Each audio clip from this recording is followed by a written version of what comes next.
Hi, my name is Jay Patel. I'm a student at UC Berkeley, taking Professor Lavian's IEOR 190G class on the smartphone patent war. At the beginning of the course, we looked at different companies and analyzed their positions in the smartphone patent war. But recently, we've been taking up one patent apiece and dissecting it and how that patent pertains to the legal battle between the two companies listed. So my patent that I chose to analyze, it deals with it's called the power management of a smartphone. So it deals with battery life and how a phone separates its functions to maximize energy efficiency. This patent was brought up for a trial where HTC sues Apple for infringement. So in this particular video, I will uh, try to show how Apple's iPhone infringes this technology. So I'll just dive right into it. So I'm going to look at claim 1, which is the independent claim of this patent, and I'm just going to read the preamble again. So what is claimed here is that a method for power management of a smartphone having a power system, a mobile phone system operated in standby, sleep, connection or off mode, and a PDA system operated in a normal sleep or off mode. The method comprising steps of, and it lists resetting the smartphone, searching for service, operating the phone in standby, switching the phone from standby to connection, doing the same thing for the PDA, and also detecting the battery. So I'm going to spend this video showing how my iPhone infringes this patent. So the first thing that's listed in the first claim is a method to reset the phone. Now this all depends on how one defines resetting the phone. If you mean to reset it as in to reboot it, every phone does this, and the iPhone is no separate. You just hold the button on the top to turn it off, and hold the same button to turn it back on. If it's talking about resetting it in a different way, however, there's a feature on the iPhone where you go to settings and you go to general, and you can find a part where it says you can just reset the phone. I don't know if you can see it, but it's at the very bottom. It says reset. So I'm not exactly sure what the definition is, but from the two definitions I could muster, the iPhone infringes. Now the second part of the patent says how the phone searches for service, and it'll turn off some of the features. I know all is constantly looking for service as well. Well, this is true.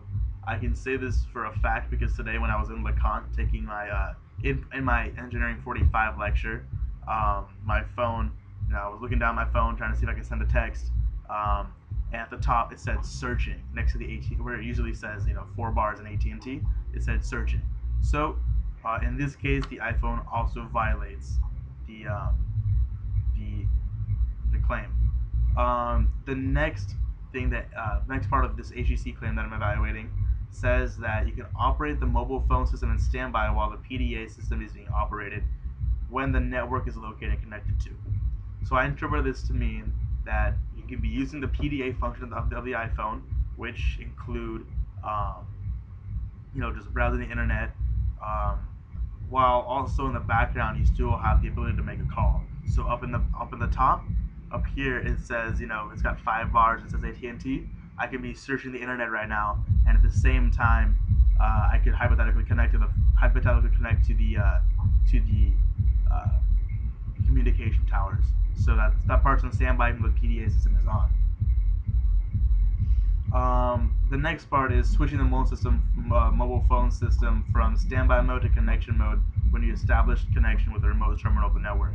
So, right now my phone is in standby. I'm not making a call, but if I wanted to, I could make a call.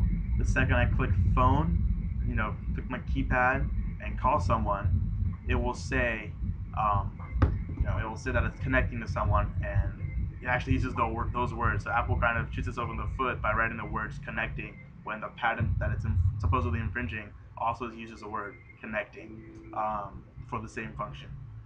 The next step that I will prove that Apple infringes on is how the phone goes standby when it's idle. So, already my phone, I put it on a setting such that like every 10 seconds it'll shut itself off if there's no activity. So that's what it does, and that's how it saves battery life. So right here, the fifth tenet of this first claim is already violated. The next part, which the iPhone violates, is tenet. The next tenet the iPhone violates from this patent is the one where it discusses how even the PDA system goes from normal to sleep mode. In the iPhone, you can yourself uh, find when the PDA part of it's on and turn off the specific applications that use digital assistant functions. So that's one method which just works. And the other method is when the phone itself shuts off when it's past a certain amount of battery that's left. Both PDA and phone are turned off. Um, yeah, and so that leaves the last tenet of this claim. Um, it discusses how the phone will also detect the power and then use that power to turn off or turn on certain features of the phone. Um, the first part, there's three parts of this tenet. The first one says you can detect the amount of power source in the power system. Well, on my iPhone, hopefully you can see this, but up here it specifically has a percentage battery that's left, so that that just automatically inherently shows how it detects a certain amount of power left in the phone. The next part is it'll switch the mobile phone system to off mode when the detected amount is less than the first threshold. So once it goes down to, let's say, like 10%, that's when my phone's been known to shut off to save its battery life, I guess.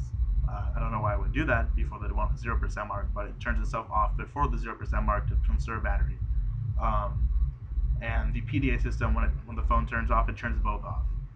The only concern I have with whether or not Apple violates this part of the tenet or not is, this patent specifically says the second threshold. I don't know, how the phone's inner workings actually work. I haven't researched Apple's specific patent relating to its own phone, but it's possible that Apple found a way around it, or it's very possible that Apple just used the same technology again. I wouldn't put it past them. So altogether, um, this from this analysis, the iPhone violates this patent. Um, that being said, all of this is tenuous and depends on a few key definitions, like the word reset. What does that mean? The word standby. What exactly is defined by standby? The word smartphone.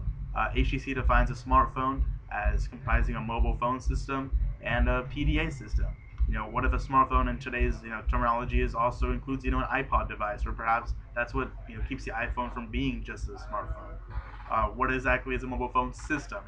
What is defined by the words system? Does that refer just to the calling part of the phone? Does that refer to the entire inner working of the phone? So my analysis today does find that the iPhone violates HTC's patent, but based on how one splices and dices the definitions inherent um, in the patent, this case could swing either way. Thank you for watching, and have a great weekend.